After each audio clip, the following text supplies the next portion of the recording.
Welcome back to AM Northwest. If you want a vibrant garden this spring, now is the time to get ready. Here to share his always helpful tips, we welcome back Executive Director of Growing Gardens, Jason Skipton. Great to see you again. To see you too. It is so cold outside. I can't imagine that we're really doing anything to get our gardens ready. Well, we finally hit the frost. Yeah. Took long enough. Yeah. But we finally got here.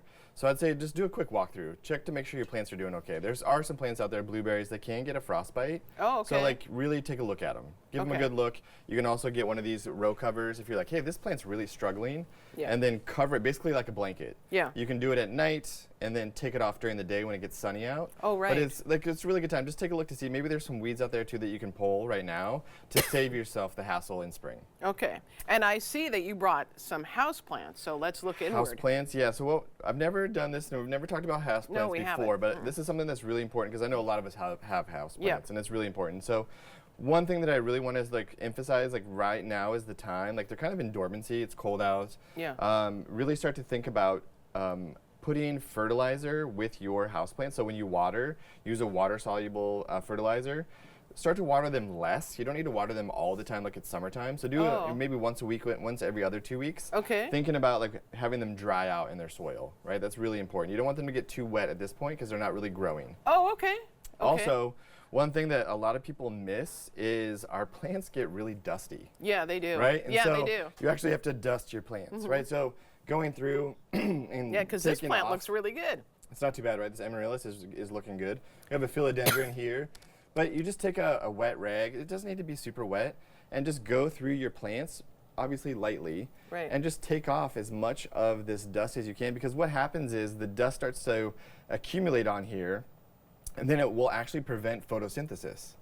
No so way. it won't get as much nutrients as it would if you were dusting your plant. Okay. Right? It's super important to do. Okay. Also start to think about, hey, are there some things that don't look great? Right. Right, like maybe I need to clip this guy up here. Like this leaf isn't looking awesome.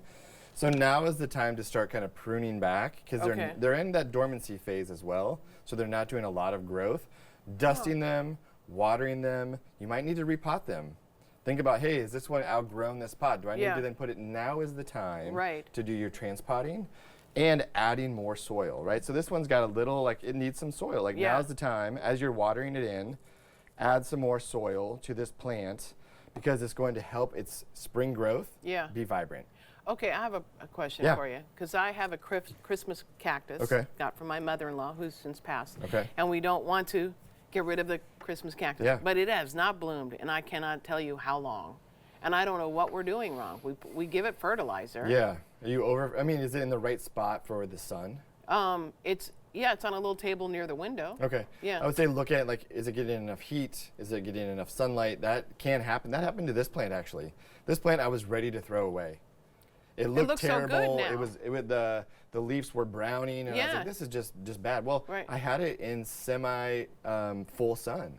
And you would think, oh, it's a palm. It's gonna love it. It hated it. Okay. And so I moved it further away from the window. Okay. And now it's flourishing. All right, maybe I'll try moving it. You might need to move it around. It might not be the right spot. Yeah. Well, you might also need to repot it. Yeah. So sometimes what happens is all of the roots get really root bound. Yeah. And then it just stops. It kind of because you put it in that container where it can't go anymore. Yeah. It can't get any more nutrients. It can't photosynthesize anymore. Right. And so it's basically reached this point and it stopped. Okay.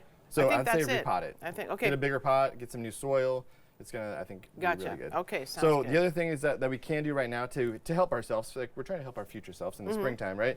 Is start to look at all of the amazing seed catalogs that are coming out and order some seeds now. Oh, okay. We've had multiple years where seeds will actually sell out. Oh. So go in, start to do your garden planning, start to figure out, hey, how many tomato plants do I want? What worked out well last year? And start to order your seeds. Now is the time to do that, right? Gotcha. So have fun with that. You can do that's a great indoor activity while you're dusting your plants. Right. The other thing is really look at cleaning your tools. Now, I left all these dirty for the purpose of this segment today. So what you want to do is you don't want all of this dirt on here. Not great for the tool, right? So there's a lot of minerals in the soil that'll actually start to eat away at the metal. Really? Yeah. I had no They'll idea about that. They'll start to rust. Okay. It'll actually start to take the sharpness off of your tools as well. So you need to clean your tools generally after each use, but hey, that doesn't happen all the time, right? It doesn't happen here. So what you need to do is, this is just a little tool that I use. It's a little container. half water, half hydrogen peroxide, and then it has a steel wool inside. Let me move this so people can see what you're doing. Okay. So then what you do basically is you're putting this inside here, and you're kind of like chopping at the steel wool to clean your blade, right? Oh, wow. You're also disinfecting it. Huh. You then can take one of these nifty brushes that you would use for your nails that you're coming out of the garden and just clean your tools to make sure that all of the dirt, you can get as much as you can off of the dirt as possible, right? And then I have this really great sharpening tool. So then you want to make sure you're taking I don't think I've ever seen that sharpening tool. And you're sharpening just like you would a kitchen knife, yeah, sure. right? So you take this and you want to then sharpen this knife, and you'll actually start to see like kind of little metal burrs start to come off. Yeah. And you're sharpening your tools. You're cleaning them, you're disinfecting them, and then lastly, nifty here in this tool here, is you have an oil, right? So you then want to lubricate these shears. I thought maybe this was like a mini flask. You were carrying, just, you know, trim, sharpen a little, drink a little, sharpen a little. You want to make sure that these are then lubricated, because what will happen, and I don't know if we can hear this on here, but this guy has like a bit of like a crunch going on in here. Yeah. We're going to do this on air. I don't know if this one is going to work, but here we go. Okay. So we're going to take a little bit of this oil. And what you want to do is basically, this is just a spring, right? This is what helps bring it back. Okay. So you want to come through here and add a little bit of oil, just like you would, you know, any kind of other equipment. Yeah. And you want to make sure that they're, right? So it sounds a little bit better. Oh, right? You want to get here in the, also in the screw area.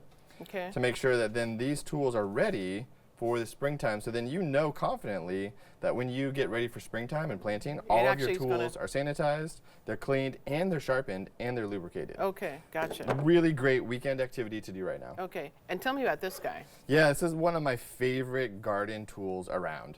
This is a Japanese gardening tool called the Hori Hori. It has multiple uses to it. This is also an edge that you would sharpen. Just like, think of this as a knife. Okay. Right? I know it doesn't sound great. So you basically sharpen this side, and you use this to cultivate, to dig, to plant, to weed. You can also use this serrated edge to then chop and take down plants and other things like that. And I like that it has a measuring tool on top of it. Yeah, so like let's say your seed packet say, oh, plant it 3 inches. Right. You then put it in the soil, and then there's know your this is 3 inches. You don't have to actually or guess or get a tape measure out or something. Yeah, no, that's great. So these are all the tools. Make sure that they're sharp. Make sure that they're clean. You know, this one here, what I would do is take this guy off and even put it in here. This is going to get real dirty here, but here we go. So take this off. Gotcha. And then make sure that these are all cleaned off. And then you're sanitized, and then they're ready to be sharpened. Ready to, I love it. Okay, we want to tell everyone, if you have a gardening question for Jason, just send it to us, and then Jason will answer it in our next upcoming segment. So all you have to do is email your questions to amnw@katu.com. Jason, thank you so much. Good to see you. All right, we'll be right back with more AM Northwest. Don't go away. Excellent.